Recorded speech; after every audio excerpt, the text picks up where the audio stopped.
Hey, beautiful people, welcome back to my channel. I guess you can call it a podcast. Hey, y'all. I know y'all like, where the hell have you been? I would love to say vacation, but that would be a lie. Y'all just haven't been feeling these programs, but I am going to finish them up. And then I think I'm going to do the shy and just like some scripted stuff because I can't with these reality shows. They're driving me crazy. But this one is Ready to Love. So that's what we're about to get into. I am going to do Real Housewives of Atlanta, even though I really am going away for a week Monday. So hopefully I can make the video tomorrow night or Monday. No, I'm not gonna be able to make it Monday morning. So we'll see about that one. But yeah, let's get into Ready to Love. This bullshit. Oh, here we go. Oh, before I start, I have to say if you are new to the channel, please consider subscribing. We would love to have you be part of the beautiful people family. I'm trying to think of what JB told me to say because y'all already know. We've already had the whole conversation about the fact that when I say it's bad for my analytics or it's good for my analytics, that shit ain't right. It is algorithm, but it don't flow off my tongue like analytics. But if you like the video, it does wonders for the algorithm. Right, JB? All right. Let's talk about real quick last week and this show. Nothing really happened except the fact that they went out of town together and trying to think. Janelle, which is the one who you can't tell her nothing. She got into it with Kat, which is the Brat's doll. Did I call her the Brat? No, she's hair. Hella hair. She's hair. They get into it or whatever because you can't tell her nothing. Janelle is ridiculous. She's fucking ridiculous. And I wish Kat's tall ass would have just beat her. Okay, let me stop. But nothing really happened there. Yeah, that was the only thing they really got into it. What's her name? Jessica, the other aggressive. And I'm being real shitty calling her aggressive because that's the whole thing this episode. Don't call a black woman aggressive. Don't call her black. She's aggressive as shit. I'm sorry. And y'all already know that I'm not with that whole don't call a black woman aggressive. The term aggressive is there for a reason. And if you fit it, then wear the fucking shoe. And she does. Her and her friend. Just like dude said when he was leaving. But I'm getting ahead of myself. So let me not jump ahead. All right, let's get started with this one. Let's get started with this episode, y'all. Wait a minute, y'all. Correction before we get started. The word today on this episode is combative. That's the word that they have the problem with. That he called or someone called Jessica combative. And what I was going to say about Jessica in last episode is that she was saying she would cater to, she was making his plate and everything.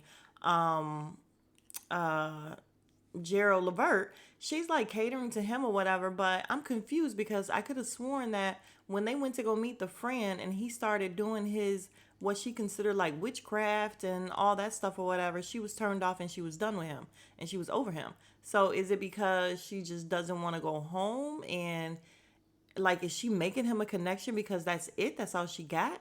I don't understand, but okay. But yeah, this episode, the whole thing is the fact that somebody called Jessica, the aggressive one. Yeah, I'm trying to do better. They called her combative, which she is. The aggressive, combative black girl. Damn, y'all. I'm gonna do better for real. And her friend is too. All right, so the episode starts off with them standing around, getting ready to get rid of someone, which is where it ended last episode. And the two that are on the bottom would be Sierra, the goofball with the hair, the blonde short hair, and Jessica, the combative one. I'm gonna stop. But yeah. So they were on the bottom, and Gerald Levert was saying, yeah, goofball, we think you're a little bit too goofy, and Jessica, the guys think you're combative, or yeah, well, he said the guys think you're combative. So after that, they send goofball away. They go and they have like this meeting where they're all sitting around in the living room and they're talking about what happened. And Gerald Levert as Body, little workout guy, and apparently his name is Chris, and I'm gonna call him Chris because Chris is a bitch. So we're gonna get to it. And Gerald Levert is talking to him, and he's like, "Hey, so how you feel?" And Can't Tell Me Nothing is like, "Why are you checking on him? We should be checking on Jessica." And bitch, how you gonna tell him who to check on? Like, who is she? I swear to God, I would not be sitting around having conversation with these people. Absolutely not. You couldn't pay me to be. Well, they probably no, they're not getting paid. They don't get paid for this, from what I know. But yeah, you couldn't pay me to sit around and deal with her. So they're sitting around, and then Jessica is going in about how, she doesn't like the fact that they use that term. And they're going around basically asking, kind of sort of, who told. The guy, Chris, the little bitch, shakes his head no, and then we see all these flashbacks of him saying that she's combative. She already knew it was him because that's the one that she's been combative with. He called her argumentative, and she is. She's ready to argue now. Her friend is. Can't Tell Me Nothing is ready to argue right now. These ladies are being properly described, you guys. And I know we just want to hate on the men and everything. And, oh, as a black woman, this and that or whatever, which is all true. However, if a black woman is wrong, a black woman is wrong. And these two are a bit much. And like I said, we do know that they are real friends in real life. So when Can't Tell Me Nothing starts speaking, and she's like, "Yeah, I'm not trying to pick up Jessica's cross or whatever." Yes, you are. Yes, you are, because that's your girl. Just say that shit. Like, yeah, I wouldn't be able, once again, to deal with them. So Gerald Levert ends up getting up and walking away. And again, Chris makes out like he didn't say anything. He's like, "Well, it's not even worth me talking about. So that's my 2 cents." Dude, if you think she's like, just say it. I mean, I know it would have started a whole argument right there that probably wasn't worth it. But you said it, just say it. What is she going to do to you? Like, are you scared of these two girls? All right, now we have the guys talking about it, and they're asking Gerald Levert how he feels about it because he is the one that said it. He feels bad that he said it, but if that's what he was told, then how did he do anything wrong? And we also have the two mean girls talking about it, and Can't Tell Me Nothing is asking a little aggressive how she feels about, Maurier because he said it and it came out of his mouth. And she's like, "I don't trust him." You didn't trust him before. You didn't even like him. You think he's too blackety black or whatever. Like, why are you here? Why is she even here? But, so I don't even understand. Like, I don't understand why he would have a problem or she would have a problem with him because he's the one that delivered the goddamn message when that's what he was told to do. It's just all dumb. This show is just all dumb. And y'all know, this show is all dumb. It just really is. Like, I don't even know that any of these people really actually like each other. It's ridiculous. But we move on. All right, so then we have this fishing scene where they're fishing, and the guy, Quentin, the other workout guy, catches a little fish. And the girl, the workout girl who likes Chris, the guy that's a bitch, she likes him, and they have a huge connection, but she's acting like she likes the other workout guy and she want to talk to him. I don't know, I can't remember if these people all liked each other before or not. But he catches a fish. Can't Tell Me Nothing comes out the house with her loud ass, "Oh my god, baby, did you catch a fish?" And he just plays into it like, "Yeah, sure." I mean, maybe he really does like her, I don't know. But the other girl, a workout girl, she's all mad about it. Like, "Yeah, Janelle won't let him breathe or whatever." And I'm like, "Don't you already have a connection? Okay, all right." So anyway, workout girl is there still fishing with one of the guys, and Chris, the bitch, comes. And he's like, "Yeah, I have something for you. I was trying to see the name on the bag. I don't know." He bought us some sandals, some hot pink sandals. Absolutely not. But she said she loved them. I was trying to see. It looked like maybe they were Fendi. Were they Fendi? I don't know. But yeah, and it was a nice gesture. I don't understand, and it's very random. Some sandals, but okay, she liked it. That's fine. I'm sorry, y'all. I can't do it. I can't watch this shit again. Like, I can't with this whole word. And if I hear them say, as a black woman again, I can't watch this shit again and recap it. I'm sorry. Nothing happened. This is it. We just keep talking about this word and the fact that nobody will own up to it. And I don't care. I don't care. They end up leaving. I think they go on a few more dates. I don't care, and I'm sorry. I'm sorry. Let's just skip to the end. Who's on the chopping block would be uh I can't remember the other guy that was on the chopping block, but I do know Chris the bitch is on the chopping block, and he sits down and talks to the aggressive girl. All of this is so politically incorrect what I'm saying, you guys. Like it's really shitty, and I can't help it because this is how I feel about these people.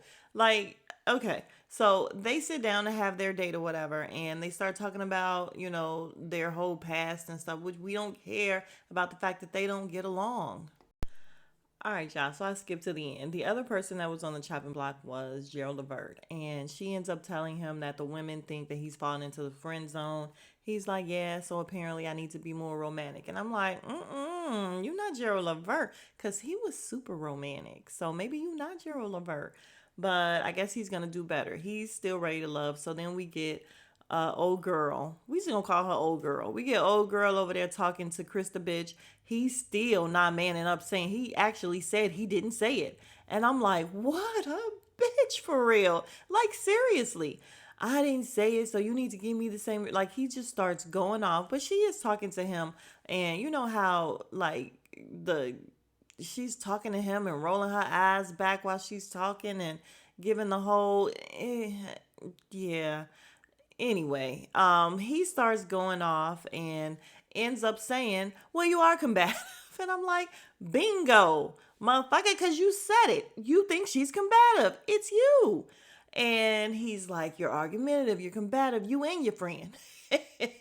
And I ain't gonna lie, I got a kick out of that. And then I'm like, okay, so his dumbass ends up coming out with it anyway. You could have just owned it and looked more like a man. Jesus. So he's snapping and going off, and she's like playing him at this point because she's just very, calm about it. Like, I don't care. I don't care. And you look like you're going crazy right now. You're losing it. And he really was losing his shit. He's just like, you know what? Fuck you. And I don't care about you. And anything that has something to do with you. And I'm just like, dude, just get up and leave. And then he looked like he was going to cry like a little bit. No, I'm not gonna say it. Men that cry are not bitches, but he looked like he was gonna cry for real, before he got up, and her face was looking at him like, "Are you gonna cry?" I don't know. I just feel like Lil Chris, yeah, Lil Chris is not ready to love, or maybe he's just ready to love the workout girl who he bought the little pink shoes for. I don't know. Oh, I do want to bring up one part before I go. When they were in talking to Tommy about the ladies, were in talking to Tommy. We have old girl and her friend, the two mean girls, talking about Chris, and she said something like, "Oh, what's her name?" Workout girl said that he bought her some shoes or whatever. So this is common knowledge to the group now that he bought shoes. So old girl's just like, yeah, and he couldn't buy me no shoes or whatever. And workout girl's like, hey, fuck is that supposed to mean? And she's like, I didn't say anything about you. I didn't say anything to you. And she's like, nope, but he bought me shoes. So why would you bring that up? Because that's shade to me. And I ain't did nothing to you. And I was like, yes, you better let her know because workout girl will fuck her up. So she backtracked on what she said and she like got her in her place. And I was happy about that. And her big friend over there didn't say a word. Because you know why? Workout girl would have fucked both of them up. I don't know that to be true, but I would like to think so. So I did want to point that out. Once again, they were like, they're just very, very argumentative, combative women. Both of them. Mean girls, bullies, or at least they try to anyway. If you allow them, they will. So it is what it is. All those words, it fits them. Like it properly describes them once again. So yeah, that's it for this episode, you guys. And hopefully the next one will be better where we'll see them run off into the sunset with people that they will not actually be with. So there you have it. Again, if you are new to the channel, please consider subscribing. And if you have made it this far, you are the real MVP. Thank you very much. Don't forget to thumbs up the video. It does wonders for my algorithm. Ooh, JV, what up, B Squad? See, I'm getting it down. And I'll see you guys in the next video. Smooches.